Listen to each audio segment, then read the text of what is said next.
are doing a series of fireside chats with a couple of the CEOs. It'll be very brief and everybody can get back to having a drink and enjoying the event. We're going to start with Mike Rousseau, CEO of Air Canada, and Theo Panagiotoulias, the CEO of the Star Alliance. Mike, how did you get here to Delhi for this event? I assume you flew your airline.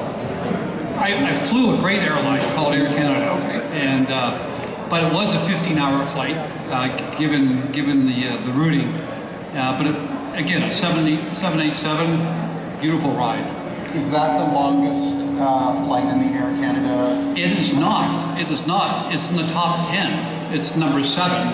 Our longest flight is actually Vancouver, Singapore, at 16 hours and 10 minutes. I've done that as well. You're the chairman of the executive board of Star Alliance. You're working with Theo and the team. What goes on behind the closed doors of the meetings that happen at events like the IATA AGM? Give us some of the inside baseball as we Inside baseball. So 25, 26 carriers, CEOs who are deeply committed to improving the customer experience. And so we provide Theo and his team direction as to how we do that best, and they go execute that program basically. So we are working on a couple of really important technology projects right now that will improve the customer journey when they use more than one Star carrier. So let's talk about that, Theo. Star Alliance is 28 years old. The first part of the Alliance, the first parts of its growth were to build more airlines in the Star Alliance, then focus on interoperability. What's next in terms of vision for Star and focus for Star? Yeah, I think the important focus here, when you look at our vision, is making the trips effortless. It's about being connected, it's about making it seamless, because at the end of the day, customers don't have expectations as much as demands these days, and it's making sure we meet those demands and we leverage technology.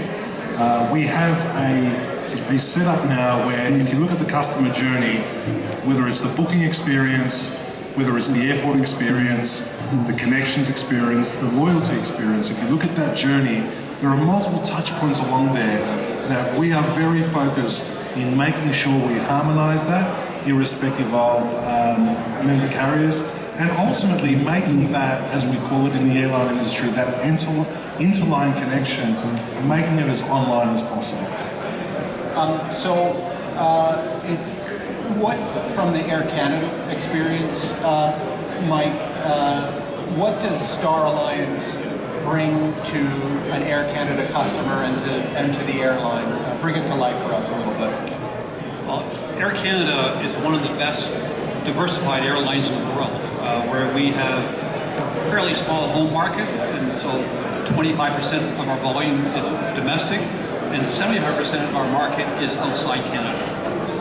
Canadians traveling around the world, and Canadians love to travel, and so we connecting to other Star carriers is absolutely critical for our customers, and how they do that seamlessly and with a positive journey means that we build loyalty, frankly.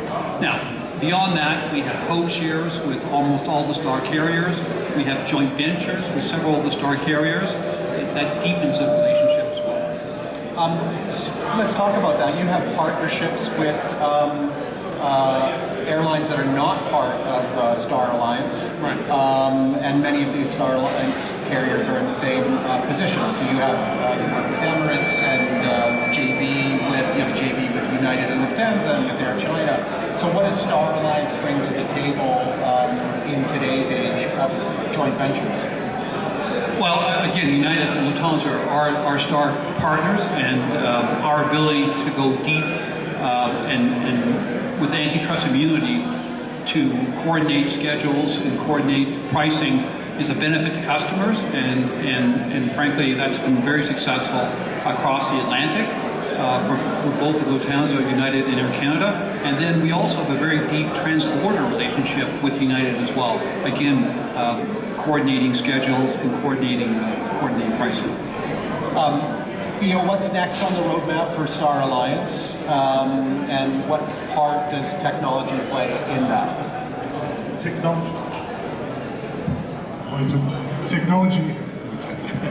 Technology, I guess, is at the centre of everything that we're going to be doing, and so whether it's making sure we expand the ability for customers to track their bags even more comprehensively, which we already offer, but taking it one step further. When things don't go right, which this is a complex business, so when there are irregular operations, what can we do through technology to make the experience a lot more practical for customers?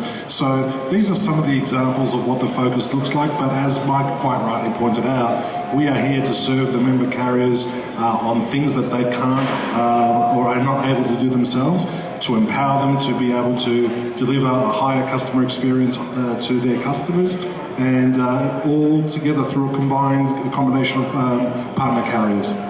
And Mike, what's on the roadmap for Air Canada for the rest of this year that customers should look forward to? Well, we've already announced some interesting things. We'll be completely Wi-Fi enabled by year-end. We're about 87% right now, one of the leading carriers in North America for Aeroplan members, and it's free to join Aeroplan. We are starting to bring in fleet, new 220s, new Max. We're going to get our first XLR in Q1 of next year, of 30, which will be a game changer for us. Year-round Europe, transcontinental, and then we've got some 787-10s coming in about 18 months from now. So we have big growth opportunities with 90 new planes coming in. Products getting better, performance is getting better, and we are introducing within our staff, because technology is critical, don't get me wrong, but the fact that our employees can engage a customer properly, we call that care in class. And so we are retraining all our employees on care in class, which will enable them more authority to do something at the spot, basically.